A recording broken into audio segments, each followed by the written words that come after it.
Hello everyone! Welcome to Untold Story, the channel where we explore key moments that often go unnoticed in history books. Today we travel to the heart of Eastern Europe to discover the Hungarian Revolution, a popular revolt that defied Soviet oppression and left a lasting mark on the history of the continent and the world. This event, although brief in duration, had profound implications not only for Hungary but for the entire Eastern Bloc and global Cold War politics. Our story begins in the years after World War II, when Hungary, like many other countries in Central and Eastern Europe, came under the influence of the Soviet Union. Through the end of the war, the Soviet army occupied Hungary and, through a combination of political manipulation and direct repression, the Hungarian communists, with the backing of Moscow, seized power. In 1949, Hungary officially became the People's Republic of Hungary, a satellite state of the Soviet regime. Communist government, led by Matyas Rákosi, applied an authoritarian regime that harshly repressed any form of dissent. Under his rule, thousands of people were arrested, imprisoned, or executed in political trials, and a police state was established that controlled every aspect of life. Stalin's cult of personality was replicated in Hungary, and the country's economy was centrally directed according to Soviet interests, which led to a sharp deterioration in the quality of life of the population. However, after Stalin's death in 1953, there was a period of relative liberalization in the Soviet Union known as de-Stalinization, which echoed in other Eastern Bloc countries. In Hungary, Rákosi was briefly replaced by Imre Nagy, a reformist communist who attempted to implement more moderate policies known as the New Course. Nagy advocated reforms that included reduced repression, greater economic openness, and a less severe approach to collectivization. However, these changes were quickly reversed when Rákosi returned to power in 1955, with the backing of the more conservative Soviet authorities.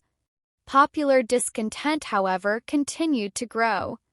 In 1956, influenced by reforms in Poland that had achieved some autonomy from Moscow, Hungarian students and workers began to organize. On October 23, a student demonstration in Budapest marked the beginning of the Hungarian Revolution.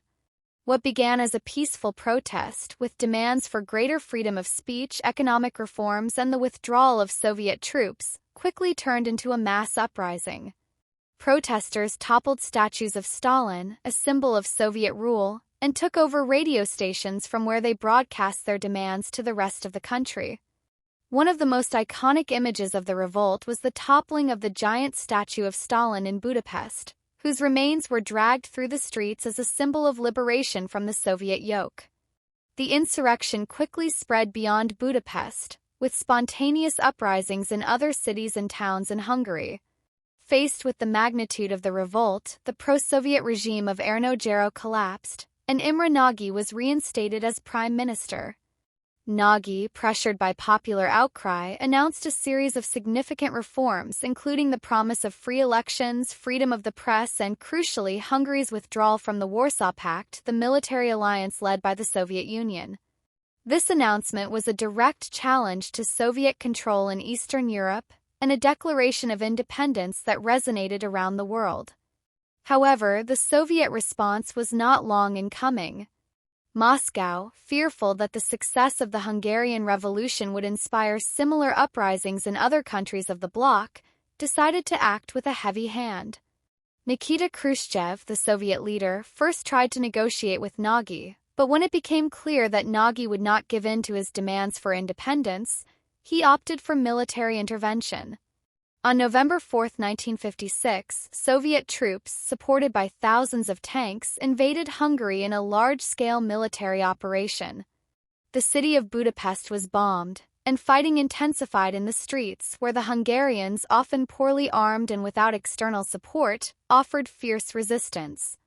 Despite the courage shown by the insurgents, the disproportion of forces was overwhelming. Through several weeks of heavy fighting, the resistance was crushed, leaving behind thousands of dead, wounded, and imprisoned. Imre Nagy was captured and, after a secret trial, executed in 1958, becoming a martyr for freedom for many Hungarians and an emblematic figure in the fight against oppression. His death was a clear message to any other communist bloc leader who might be considering pursuing a similar path of independence. Although the Hungarian Revolution of 1956 was put down, its impact was profound and immediate. The brutality of Soviet repression showed the world the true face of communist control in Eastern Europe. Images of Soviet tanks on the streets of Budapest and civilians desperately fighting them were broadcast globally, drawing international condemnation and sympathy. However, the Western powers, steeped in the logic of the Cold War and fearful of a direct conflict with the Soviet Union, refrained from intervening militarily, leaving the Hungarians to their fate. In the long run, the Hungarian Revolution of 1956 revealed the fragility of Soviet control in Eastern Europe. Although the communist regime remained in Hungary and the rest of the bloc, the spirit of resistance that had emerged in 1956 was not completely extinguished. The revolt inspired future generations of dissidents and played a crucial role in the eventual collapse of communism in the region. Decades later, in 1989, when the communist regimes of Eastern Europe began to fall one after another, many saw in those events the fulfillment of hopes and dreams that had been brutally suppressed in 1956. Every year on October 23, Hungary commemorates the anniversary of the revolution, honoring the bravery of those who rose up against oppression.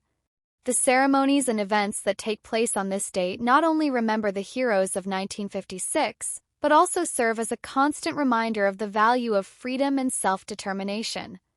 This story is not only a tale of courage and tragedy, but also a lesson in the complexity of international politics during the Cold War, the limitations of external intervention, and the power of the popular will to challenge oppression.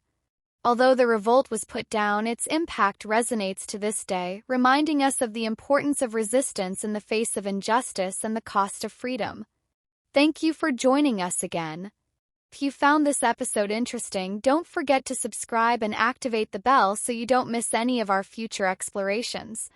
In Untold History, we continue to seek out and share those pivotal moments that have shaped the world we live in, but are often left out of official narratives.